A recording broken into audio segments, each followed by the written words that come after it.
Selamat pagi, selamat bersua lewat saluran YouTube ini. Semoga diberkati oleh Tuhan yang Maha Cinta. Baik, kali ini kita datang dengan suatu topik, makna duduk di sebelah kanan Allah Bapa yang Maha Kuasa. Itu penggalan dari Syahadat Iman Katolik. Karena bicara tentang syahadat iman Katolik atau biasa kita kenal dengan doa aku percaya, maka mari kita coba doakan doa aku percaya ini dengan penuh perhatian. Aku percaya akan Allah Bapa yang Maha Kuasa, pencipta langit dan bumi, dan akan Yesus Kristus putranya yang tunggal Tuhan kita, yang dikandung dari Roh Kudus, dilahirkan oleh perawan Maria, yang menderita sengsara dalam pemerintahan Pontius Pilatus, disalibkan, wafat dan dimakamkan, yang turun ke tempat penantian pada hari yang ketiga, bangkit dari antara orang mati, yang naik ke surga, duduk di sebelah kanan Allah Bapa yang Maha Kuasa. Dari situ ia akan datang mengadili orang hidup dan mati. Aku percaya akan Roh Kudus, Gereja Katolik yang kudus, persekutuan para kudus, pengampunan dosa, kebangkitan badan, kehidupan kekal. Amin. Fokus kita ada pada kalimat ini. Yesus naik ke surga, duduk di sebelah kanan Allah Bapa yang Maha Kuasa. Jadi, Yesus naik ke surga, duduk di sebelah kanan Allah Bapa yang Maha Kuasa. Duduk di sebelah kanan, ini fokus kita duduk di sebelah kanan. Ada sejumlah orang mempertanyakan arti kalimat ini. Sebab dengan Kristus duduk di sebelah kanan Allah, maka sepertinya ada dua Allah yang dibicarakan di sini. Dan ini persoalannya. Padahal Allah yang kita percaya, Allah yang kita yakini adalah Allah yang satu, namun berpribadi tiga. Ini persoalan trinitaris. Allah hanya satu. Yang kita bahas sekarang bukan persoalan trinitaris ini. Jadi kita tidak menyinggung soal ini. Kita masuk fokus pada duduk di sebelah kanan Allah Bapa yang Maha Kuasa. Karena itu, untuk lebih masuk ke dalam pembahasan ini, kita mengikuti penjelasan Santo Thomas Aquinas. Pertanyaan serupa juga pernah ditanyakan kepada Santo Thomas Aquinas, Dr. Angelicum Gereja. Pertanyaannya yaitu, yang pertama, kalau Allah adalah roh dan tidak bertubuh, maka bagaimana mungkin istilah duduk di sebelah kanan dapat digunakan di sini? Itu kalau Allah adalah roh, bagaimana mungkin Allah dapat duduk di sebelah kanan? Dan di sini digunakan di sini sebab kata duduk itu mengacu kepada sikap tubuh duduk atau berdiri. Itu yang pertama. Yang kedua, kalau dikatakan bahwa Kristus duduk di sisi kanan, artinya Bapa duduk di sisi kiri Kristus. Dan itu sepertinya tidak mungkin demikian. Lebih lanjut, Santo Thomas Aquinas menjelaskan dengan mengacu pada teks kitab suci dari Injil Markus bab 16 ayat 19. Sesudah Tuhan Yesus berbicara demikian kepada mereka, terangkatlah ia ke sorga, lalu duduk di sebelah kanan Allah. Ini Injil yang kita baca dalam hari raya Kristus naik ke surga. Jadi barusan beberapa hari yang lalu kita baca dalam misa. Baik, kita lanjutkan dengan makna kata duduk ini. Santo Thomas Aquinas menjawab demikian. Kata duduk atau dalam bahasa Yunani, kathizo, mempunyai arti ganda, yaitu yang pertama, tinggal, atau dalam bahasa Inggris, abide with me, tinggal bersama saya.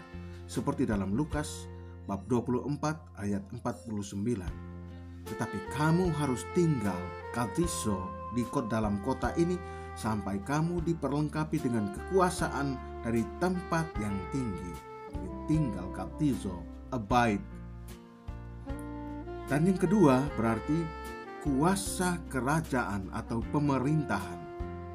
Sebagaimana dalam Amsal bab 20 ayat 8 dikatakan raja bersemayam untuk katiso di atas kursi pengadilan dan dapat mengetahui segala yang jahat dengan matanya. Nah, dalam kedua arti inilah Kristus dikatakan duduk di sisi kanan Allah Bapa. Duduk di sini, tinggal atau bersemayam katiso di kursi pengadilan. Baik, mari kita lanjut penjelasan ini lebih dalam. Jadi dalam arti pertama, sebab ia tinggal secara kekal dan tak tergantikan dalam kebahagiaan Allah Bapa, maka ia disebut sebagai tangan kanannya. Tangan kanannya. Menurut Mazmur 16 ayat 11, Mazmur 16 ayat 11, di hadapanmu ada sukacita berlimpah-limpah, di tangan kananmu ada nikmat senantiasa. Jadi tangan kananmu ada nikmat senantiasa. Itu Mazmur 16 ayat 11. Kemudian Santo Agustinus dari Hippo mengatakan, duduk di sebelah kanan Allah Bapa. Di sini duduk artinya tinggal. Seperti kita mengatakan tentang siapapun, ia duduk di negara itu selama 3 tahun. Duduk di negara itu selama 3 tahun, tinggal. Maka percayalah bahwa Kristus tinggal di sebelah kanan Allah Bapa. Sebab ia bahagia dan tangan kanan Bapa adalah istilah bagi nikmatnya, kebahagiaan dari Allah Bapa. Itulah arti pertama. Dalam arti kedua, Kristus dikatakan duduk di sebelah kanan Bapa. Duduk di sebelah kanan Bapa karena ia berkuasa bersama Bapa. Berkuasa bersama Bapa dan mempunyai kuasa memerintah dari Bapa. Seperti seorang yang duduk di sebelah kanan raja, yang membantu sang raja dalam memerintah dan menghakimi. Maka Santo Agustinus mengatakan, dengan istilah tangan kanan, maka kita pahami maknanya sebagai kuasa yang diterima oleh Sang Putra, diterima oleh Sang Putra yang dipilih Allah sehingga dapat datang untuk mengadili. Kuasa dari Bapa memerintah, menghakimi, mengadili. Lebih masuk ke Mazmur 110 ayat 1 dikatakan, firman Tuhan pada Adonai, Yahweh, pada Allah, pada Tuhanku, duduklah di sebelah kananku sampai ku buat musuh-musuhmu menjadi tumpuan kakimu. Duduklah di sebelah kananku sampai ku buat musuh-musuhmu menjadi tumpuan kakimu. Mazmur 110 ayat 1. Apa arti teks ini? Dulu bait suci menghadap ke timur. Bait suci itu terdiri dari 3 ruangan. Ruangan pertama itu ruangan Maha Kudus. Di situ ruangan Maha Kudus itu Allah bersekinah, Allah tinggal, Allah hadir di sana. Makanya kata sekinah dialihkan ke dalam bahasa Yunani.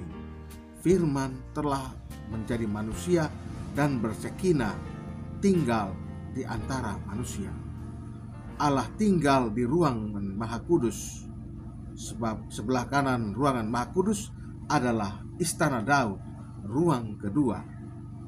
Karena Sang Mesias, Sang Nabi dan Raja, keturunan Daud, putra Daud yang adalah Raja, dan karena itu ia duduk di sebelah kanan.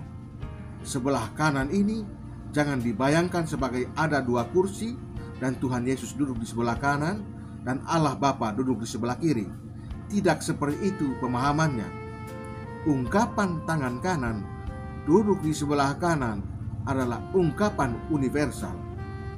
Misalnya seperti ini, sudahkah kita bertemu dengan Bapak Presiden? Tidak bisa menjawab, ya kami hanya bertemu dengan tangan kanannya. tangan kanan di sini bukan berarti tangan kanan Bapak Presiden itu terlepas dan kita temui. Tangan kanan di sini berarti orang kepercayaan Bapak Presiden. Jadi, jangan dibayangkan bahwa ungkapan duduk di sebelah kanan itu menunjukkan dua wujud yang terpisah. Dengan penjelasan ini, kita mengetahui bahwa gereja mengartikan istilah duduk di sebelah kanan Allah Bapa tidak terbatas dalam pengertian kata duduk sebagaimana kita pahami pada dua orang yang duduk bersebelahan. Karena duduk sendiri mempunyai arti yang lebih luas, lebih dari sekedar meletakkan atau memposisikan tubuh kita sedemikian di kursi atau tempat duduk. Maka Yesus dikatakan duduk di sebelah kanan Allah Bapa karena ia tinggal bersama Bapa dan mempunyai kuasa kepemimpinan yang diterimanya dari Allah Bapa. Semoga kajian kita ini, bincang-bincang kita hari ini menginspirasi kita, dan semoga berkat Tuhan Yesus yang duduk di sebelah kanan Allah Bapa senantiasa mengalir memenuhi hidup kita. Amin.